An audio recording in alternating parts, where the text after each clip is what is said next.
रामनगर एक छोटा सा कस्बा था। उसी कस्बे के बस स्टैंड के पास एक छोटी सी दुकान थी।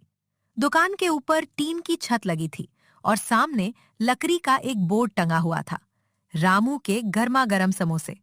ये दुकान रामू की थी। रामू बहुत गरीब था, लेकिन बेहद मेहनती और ईमानदार इंसान था। वो सुबह सूरज निकलने से पहले ही उठ जाता था। सीता, जल्दी उठो, सुबह हो गई है। आज भी हमें बहुत मेहनत करनी है।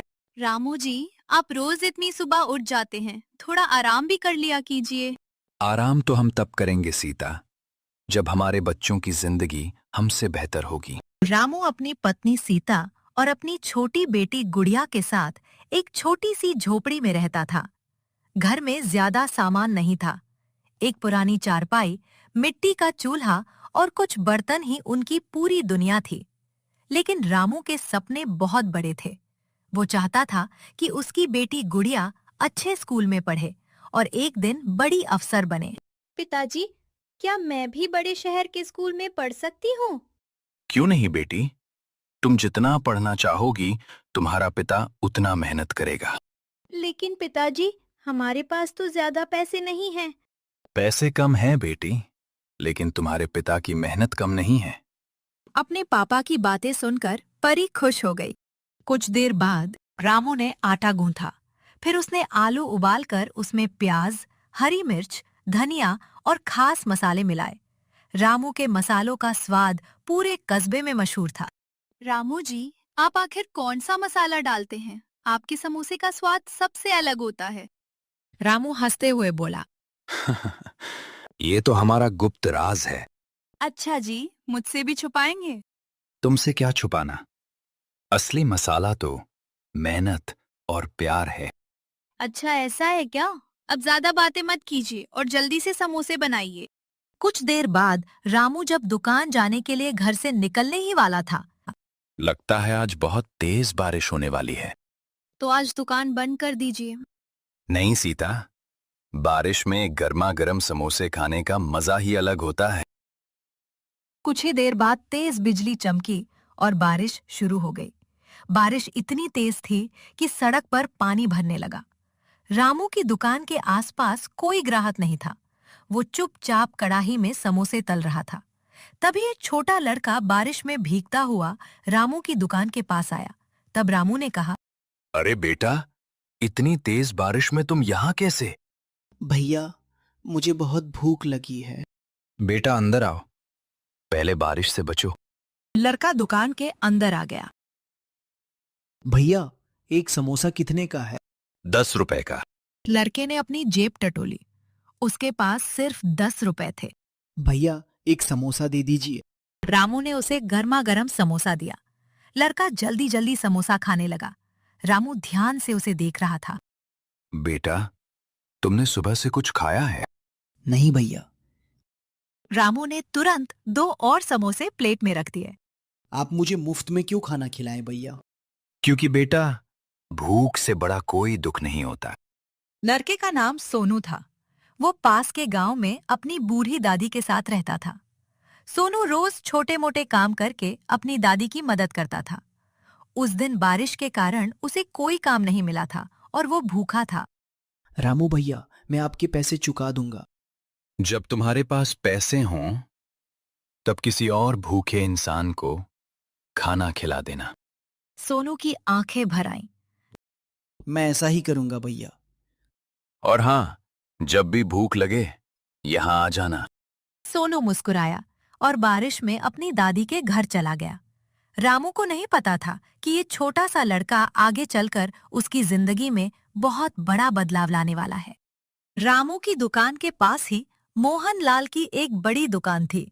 मोहनलाल के पास बड़ी दुकान, चमकदार बोर्ड और कई कर्मचारी थे, लेकिन उसके अंदर बहुत घमंड और लालच था। वो रामू को गरीब समझकर हमेशा उसका मजाक उड़ाता था। अरे रामू, अरे रामू, अभी तक इसी छोटी सी दुकान में बैठे हो? हाँ मोहनलाल जी, मेहनत छोटी बड़ी नहीं होती। मेहनत से कोई अमीर नहीं बनता। पैसा चाहिए, पैसा।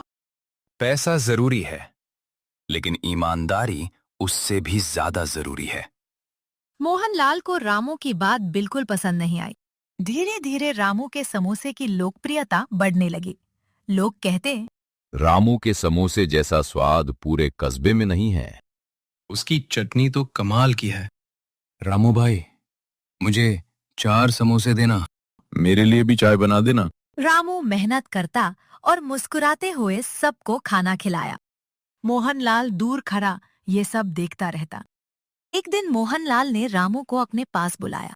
रामू, मैं तुम्हें एक बड़ा मौका देना चाहता हूं। कैसा मौका?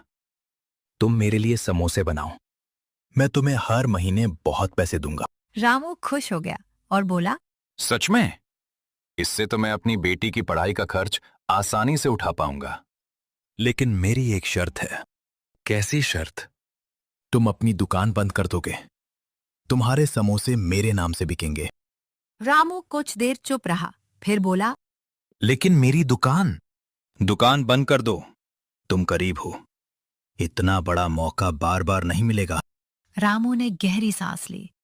मोहनलाल जी, मैं गरीब जरूर हूं, लेकिन अपनी पहचान बेचकर अमीर नहीं बनना चाहता। मोहनलाल का चेहरा गुस्से से लाल हो गया। ठीक है, फिर देखना, मैं तुम्हारी दुकान हमेशा के लिए बंद करवा दूंगा। रामू की दुकान अब पहले से भी अच्छी चलने लगी, लेकिन मोहनलाल को ये बिल्कुल पसंद नहीं था। उसने एक दिन अपने नौकर से कहा, रामू की दुकान के सामने गंदगी फैला दो।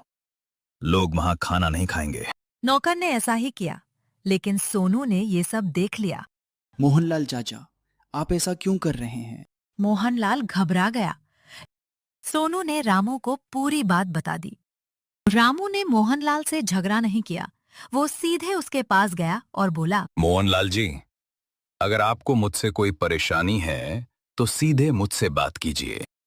मैंने कुछ नहीं किया। मोहनलाल चाचा, झूठ मत बोलिए, मैंने सब देख लिया था। मोहनलाल के पास कोई जवाब नहीं था। तब रामू ने कहा, मैं आपका नुकसान नहीं चाहता। आप भी ईमानदारी से काम कीजिए। ग्राहक खुद आपके पास आएंगे। मोहनलाल पहली बार शर्मिंदा हुआ। कुछ ही दिनों बाद मोहनलाल की दुकान से कई लोगों की तबीयत खराब होने लगी। लोगों ने शिकायत की। जांच हुई तो पता चला कि मोहनलाल सस्ता और खराब तेल इस्तेमाल कर रहा था। वो पुराने तेल को बार बार गर्म करके उसमें समोसे तलता था। अधिकारी ने उसे चेतावनी दी। लोगों की सेहत के साथ खिलवाड़ करना बहुत बड़ा अपराध है। मोहनलाल को अपनी गलती का एहसास हुआ। वो सीधे रामू की दुकान पर पहुंचा। रामू, मुझे माफ कर दो। मैंने तुम्हें गरीब समझकर तुम्हारा मजाक उड़ाया, तुम्हारी दुकान बंद करवाने की कोशिश की, लेकिन तुमने कभी मेरा बुरा नहीं चाहा। मोहनलाल जी, गलती हर इंसान से होती है, लेकिन गलती समझकर उसे सुधार लेना ही बड़ी बात है। क्या तुम मुझे अपने समोसे बनाना सिखाओगे? रामू मुस्कुराया।